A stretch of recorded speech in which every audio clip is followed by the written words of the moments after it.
Le solaire comme alternative au manque d'électricité dans certaines localités pour faire fonctionner les kits d'enrôlement biométrique. La CENI vient de se doter de matériel solaire d'un coût estimé à 550 millions de francs CFA.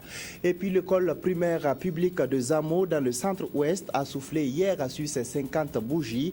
Un demi-siècle d'existence célébré en présence de Luc Adolphe Thiao. Le Premier ministre est allé soutenir et encourager la communauté éducative de la localité.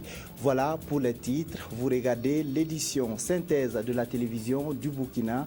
Bonsoir et merci de nous suivre. La CENI se donne les moyens de réussir l'opération d'enrôlement biométrique en vue de la révision des listes électorales. L'institution vient de recevoir de son partenaire Gemalto du matériel solaire pour l'alimentation des kits d'enrôlement biométrique dans les localités sans électricité. Le point avec Bouma Ernest Nébier.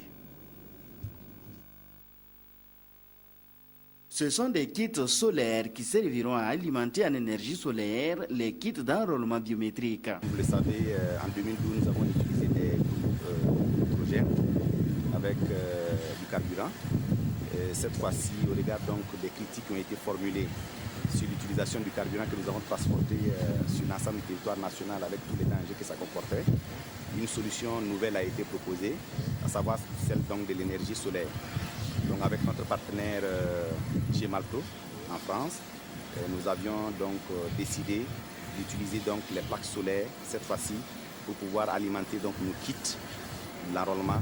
Ces kits solaires au nombre de 2500 ont coûté à la CENI plus de 550 millions de francs CFA. Ils vont permettre aux agents recenseurs de la CENI de mener à bien l'opération de révision des listes électorales qui est en cours sur toute l'étendue du territoire. Guérisseur de renom, Sédou Bikenga fait également dans le social. Au nombre de ses réalisations, un lycée, une école franco-arabe, un marché, un CSPS et un bloc opératoire. Le secrétaire général du gouvernement a visité ce 1er mai les infrastructures construites par le guérisseur dans le village de Nagrengo. Il a également pu assister à une séance de traitement des malades par Sédou Bikenga. Le point avec Moussaki. Faiseur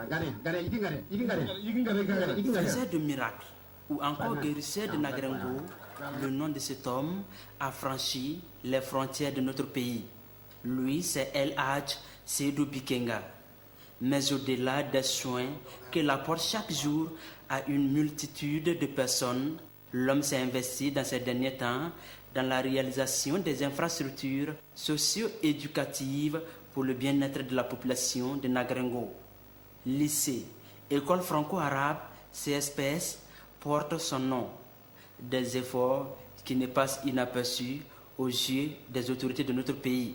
C'est que le chef ambassadeur de la paix, Bikenga Seydou, fait à Nagrengo ici, dans le domaine de l'éducation, dans le double domaine de la santé, il y a le côté traditionnel et le côté moderne. Et dans le domaine des activités commerciales, on comprend que ça participe à l'allègement du travail de l'État. Seydou Bikenga nous démontre qu'il est un remède pour les autres, il est une solution pour les autres et il est en train d'asseoir des actions qui vont avoir un impact durable sur la vie des Burkinabés et qui préparent aussi les générations futures à réussir le pari du développement durable. L'ambition de ces guérisseurs ne s'arrête pas là.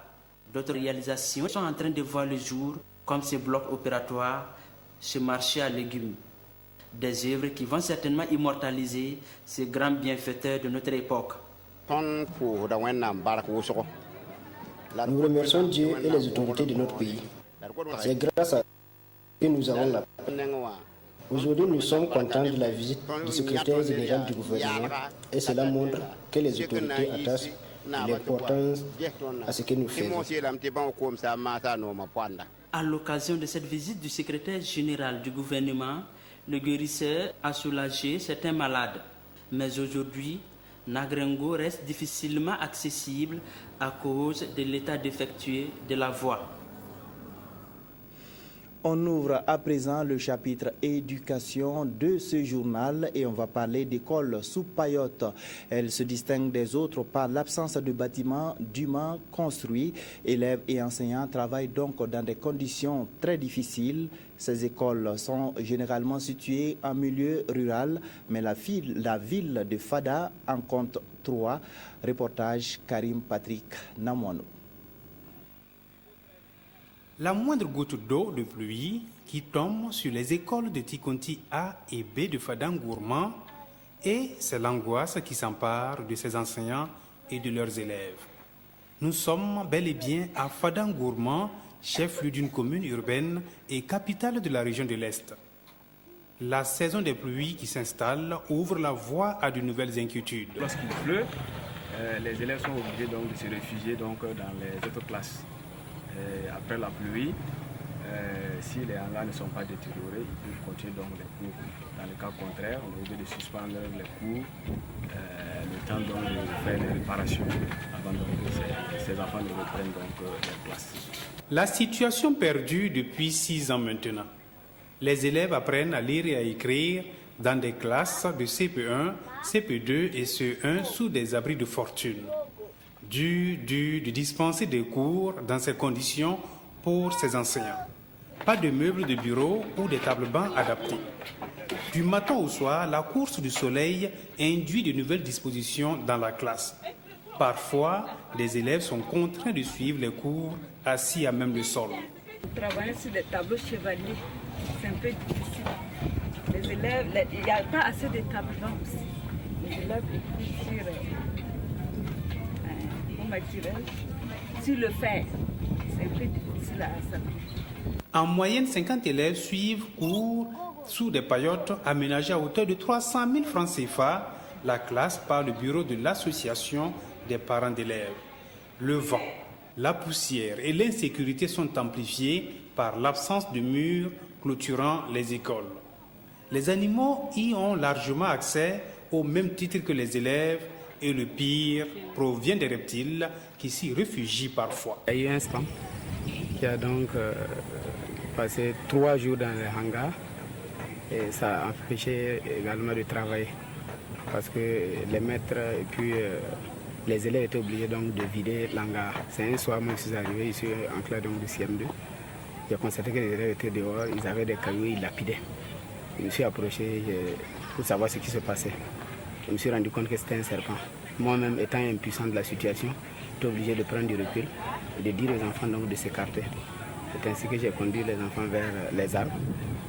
Un peu plus loin, mais toujours à Fadangourma, cette classe construite à hauteur de 500 000 francs CFA par l'association des parents d'élèves toujours constitue l'école de Kompoli à la lisière de la ville. La deuxième classe n'a pas été construite faute de moyens. Ici aussi, on enseigne avec la peur au ventre. On doit fermer les portes plutôt le 15 juillet. Imaginons un peu. Si on doit tenir les cours jusqu'au 15 juillet, on fait comment? Tu viens t'asseoir en classe avec tes élèves et la pluie rentre. Vraiment, c'est notre souci franchement comme ça. Atikonti a enfin une lueur d'espoir. Cette école de 3 classes en construction, financée par une association franco-burkinabé, avec l'onction d'une fille du quartier, viendra résoudre un tant soit peu les besoins d'infrastructures, mais qui financera la construction des 3 autres classes pour l'école de Tikonti B, l'État ou la commune de Fadangourma. Pour l'heure, les parents d'élèves en appellent aux bonnes volontés. Si je prends l'exemple de Maïmouna Tombiano, qui, 3 ans de cela, chaque année, elle vient donner des primes d'encouragement pour promouvoir l'excellence. Si les autres fils aussi qui ont les moyens avaient cette initiative, je pense que à cette heure où nous sommes, on n'était plus avec ces problèmes.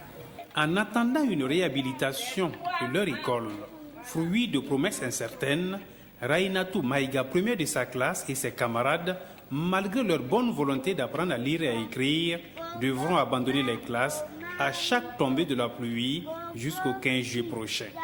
Et chaque récréation est une occasion de s'extirper de ces classes de fortune qui n'honorent ni les enseignants, ni les filles et fils de la région de l'Est, ni la commune de Fadangourma. Du haut de ses 50 ans, l'école primaire publique de Zamo dans le centre-ouest présente un tout autre visage. La communauté éducative de la localité était justement en fête à l'occasion du jubilé d'or de cette école. Les festivités ont eu lieu en présence du Premier ministre et du ministre en charge de l'Éducation nationale. Tous ont salué les efforts fournis pour lutter contre l'illettrisme depuis un demi-siècle. Le reportage est de Isaïe Parkouda. C'est en octobre 1962 que l'école primaire publique de Zamo a ouvert ses portes. Avec un effectif de 65 élèves, la première promotion, conduite par Souleymane Ouedraogo ici présent, a obtenu 12 admis au certificat de titre primaire, dont 5 à l'entrée en 6e. Depuis lors, ce creuset de savoir ne cesse de contribuer à la formation des cadres évoluant aujourd'hui dans le secteur public et privé. Ce cinquantenaire est donc une occasion pour le Premier ministre Luc Adolphe Tiaou de rendre un vibrant hommage à tous les acteurs du système éducatif, le gouvernement ayant placé l'éducation de l'homme au cœur de ses actions. Vous imaginez, 50 ans en arrière, Zamo, c'était vraiment, excusez-moi le terme, un petit village perdu dans la forêt du Sanguier. Pourtant, ces enseignants sont venus avec amour, avec abnégation, ont conduit les premiers élèves jusqu'à franchir le seuil du CP1. Je saisis cette occasion pour donc féliciter tous ceux qui ont contribué à la promotion de cette école, mais aussi à travers ce cinquantenaire, avoir une pensée pour l'ensemble du corps des enseignants, des maîtres, qui encore aujourd'hui perpétuent l'œuvre de leurs aînés. Et le gouvernement fera toujours l'effort pour que l'école se développe. L'impact de l'école dans la conscientisation et le développement socio-économique et culturel des populations, thème de la présente commémoration, dénote l'intérêt qu'il y a à prendre conscience que l'éducation est la clé de voûte dans le processus de développement d'une société. Et cela, les fils et filles de la commune rurale de Zamo auraient donc déjà compris, puisque le taux brut de scolarisation a atteint 92%, un indicateur de performance ici salué par le ministre de l'Éducation nationale et de l'alphabétisation, Koumba Poli. Il faut élever le niveau d'éducation de la population du Burkina. Le Burkina Faso ne peut pas émerger. Le Burkina Faso ne peut jamais se développer si on n'élève pas le niveau de capacité et de compétence de la majorité de la population. C'est l'occasion pour moi de dire et répéter, messieurs et mesdames les enseignants et les enseignantes, vous êtes le substrat sur lequel le Burkina repose son développement. Je voudrais insister pour que vous sachiez, que vous compreniez que c'est vous et c'est entre vos mains que l'avenir de ce pays est dessiné. En marge de ces festivités, le Premier ministre a visité le CSPS de Zamo et le personnel en images reçoit ses encouragements. Il est également bien accueilli au CEG où les élèves ont soulevé le manque d'électricité.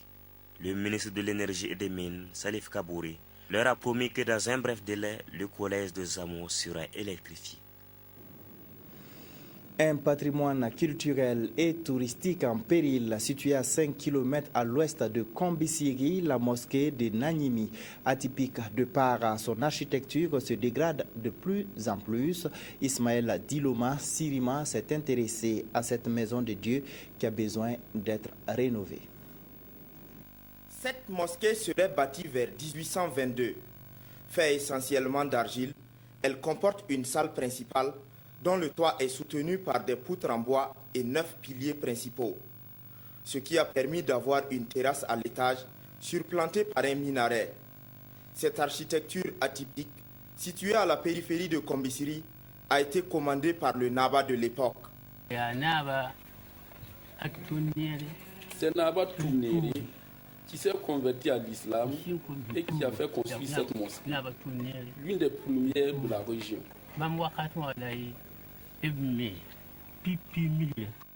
Après plus de 200 ans, la structure commence à se fragiliser.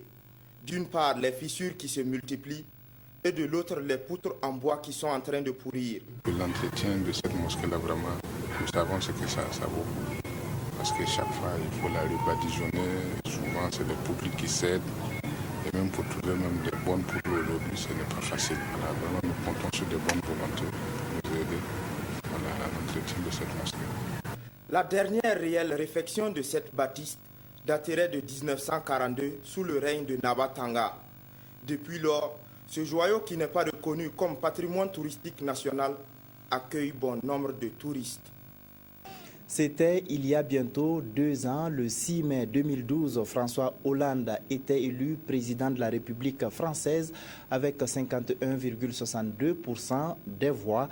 Au plus bas des sondages, François Hollande entame la 3e année de son mandat avec l'espoir que le pacte de responsabilité va donner un nouveau souffle à l'économie française et inverser la courbe du chômage. Voilà, c'est tout pour cette édition. Merci de votre fidélité. Toute l'équipe de réalisation de cette semaine se joint à moi pour vous dire merci de votre fidélité. Bonsoir et bon début de semaine à tous.